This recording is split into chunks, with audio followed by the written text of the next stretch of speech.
Hello everyone, today I am going to demonstrate an arthroscopic rotator cuff repair in a 58-year-old male with a 6 months history of pain.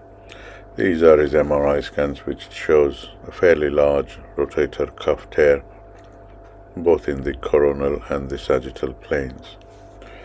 So this procedure was performed in the lateral decubitus position. Viewing from the posterior portal, you can see the partial tear in the long head of biceps with fraying of the torn ends.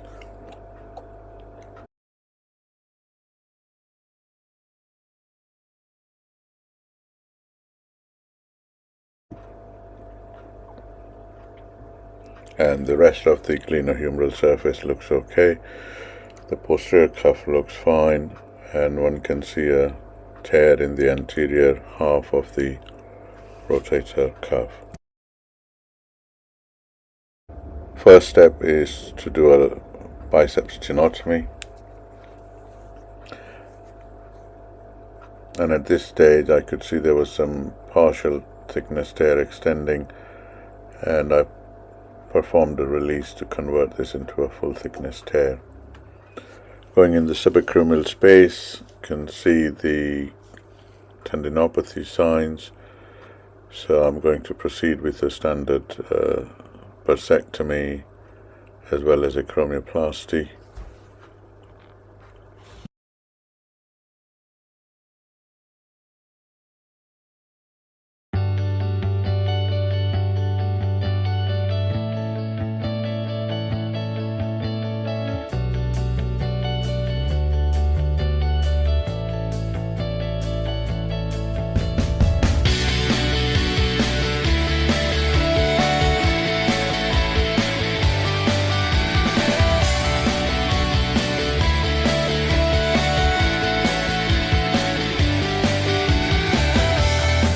I'm now assessing the mobility and flexibility of the rotator cuff.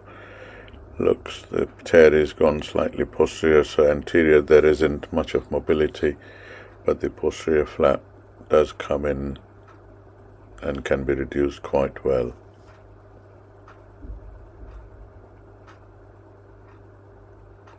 Now one could do a margin convergence, but I decided to proceed with a double row rotator cuff repair.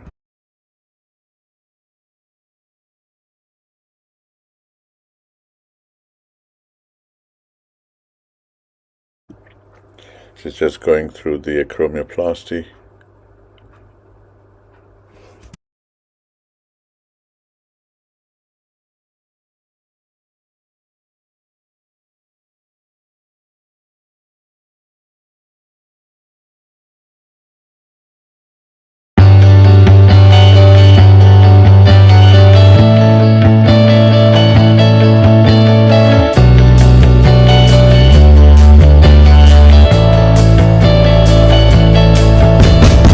Once I've finished the acromioplasty, I put the burr on reverse spin and roughen up the greater tuberosity surfaces.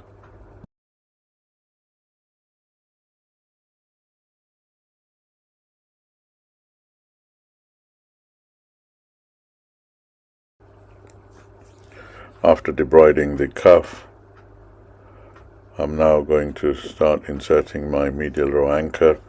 For this case, I'm using a FIBERKNOT 2.9mm from Biotech, which comes as a self-punching with 2 loops of tapes.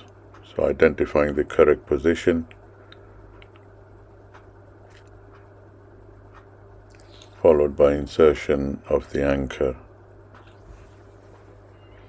The advantage is it's got sharp spikes, which allows to insert the all suture anchor easily, and gives 4 loops of tapes, 4 tapes. Now I'm going to pass all these 4 limbs of sutures through the anterior and mid part of the rotator cuff.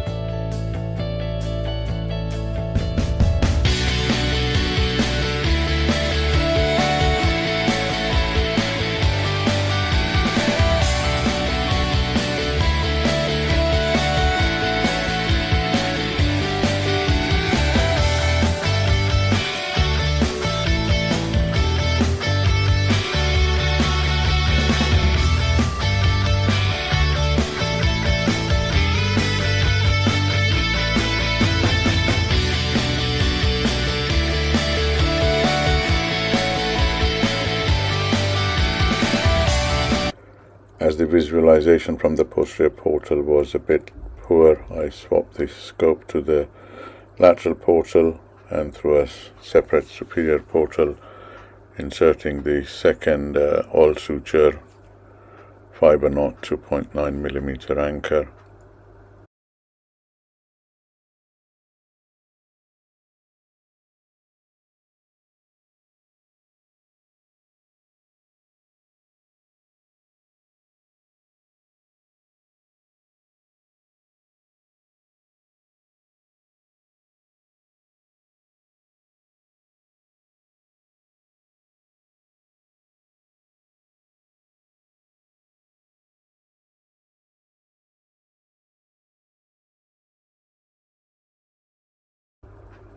And now I'm going to pass all the 4 suture limbs through the rest of the rotator cuff. I certainly advise to make more small percutaneous portals as needed to make the suture management a bit easier.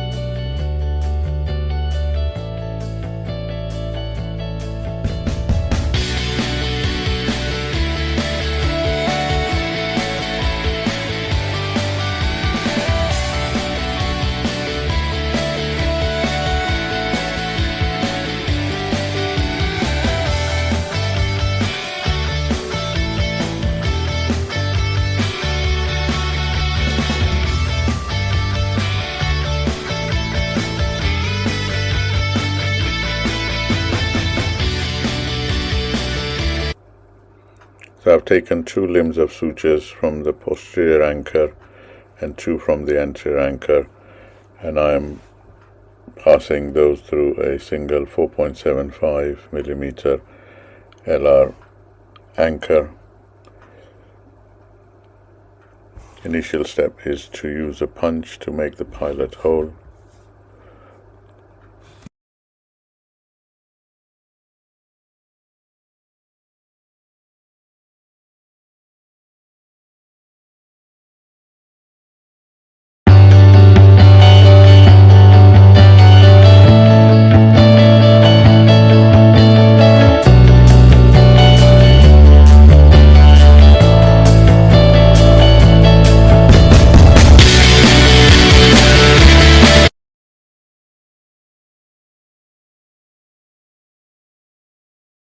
Followed by insertion of the anchor.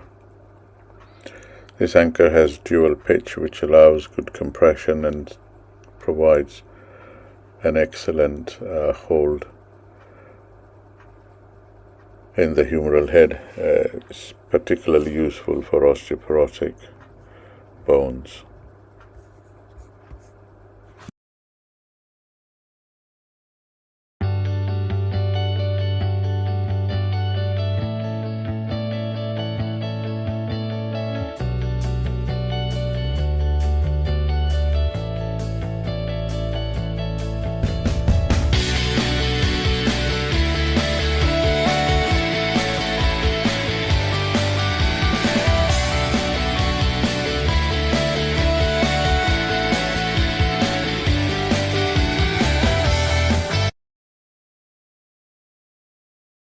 And the same step is now repeated,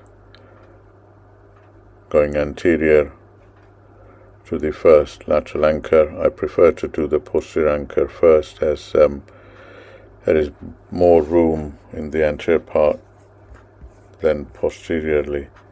So again, the same process: punch followed by the anchor.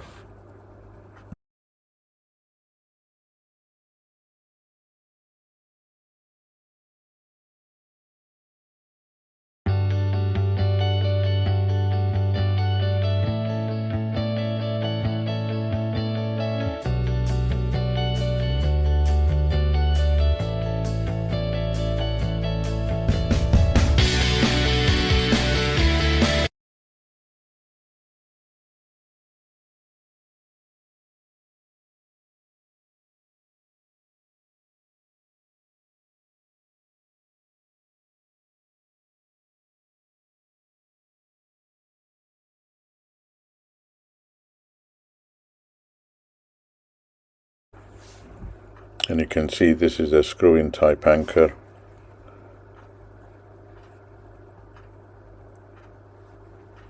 With a dual pitch.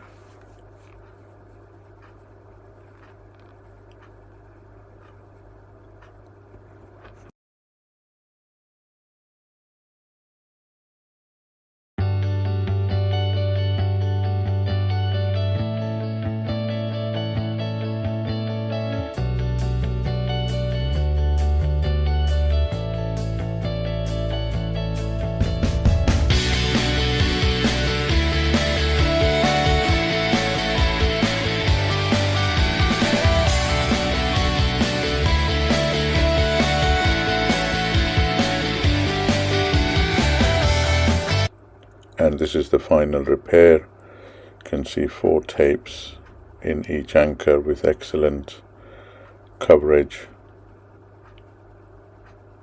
and reduction of the rotator cuff repair. Thank you for watching.